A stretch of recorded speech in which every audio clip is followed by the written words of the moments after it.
มันก็ธรรมดาแนวคนทำงานแข่งกับเวลาบุกน้ำลุยต้มสู้แดดลมฟ้าผิวกายใบหน้าสีเกษาจึงเปลี่ยนไปอายยังบ่เสียคุณห่างกายสมบูรณ์บ่น้อยหน้ากว่าไผกำลังภายนอกหรือกำลังภายในยังแกนดังภูหินมาไล่รับประกันได้จะสุดใจแน่นอนฮักกับอายดีกว่าน้องอย่ามัวเมาแต่ทำงอจะได้สุขสมดังสักทุกอย่างมอบให้บังอ่อนน้องจะสิ้นความทุกข์อาทรแม่ดวงสมรอยู่ทางนอนสบายอายนี้ยังบ่แก่น้องนางจงแลยิ้มให้แน่ไวไอ้แสนห้าวหันดุมันกลัวภัย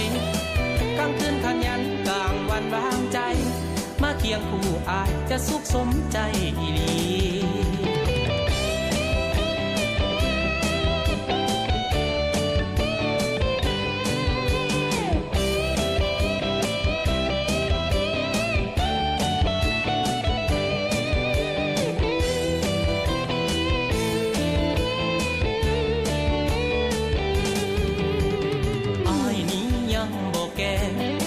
ผิวเหี่ยวแห้งแด่มันก็ธรรมดา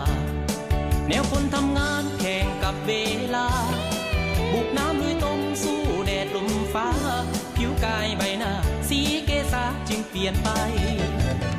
อายยังบ่เสียคุณห่างกายสมบูรณ์บ่น้อยหน้ากว่าไผกำลังภายนอกหรือกำลังภายในยังแกนดังภูหินมาไล่รับประกันได้จะสุดใจแน่นอนฮักกับอายดีกว่าน้องอย่ามัวเมาแต่ทำงอจะได้สุขสมดังสักทุกอย่างมอบให้บังอ่อนน้องจะสิ้นความทุกข์อาทรแม่ดวงสมรอยู่ทางนอนสบายอายนี้ยังบ่แก่น้องนางจงแลยิ้มให้แน่ไวไอ้แสนห้าวหันดุมันกลัวภัย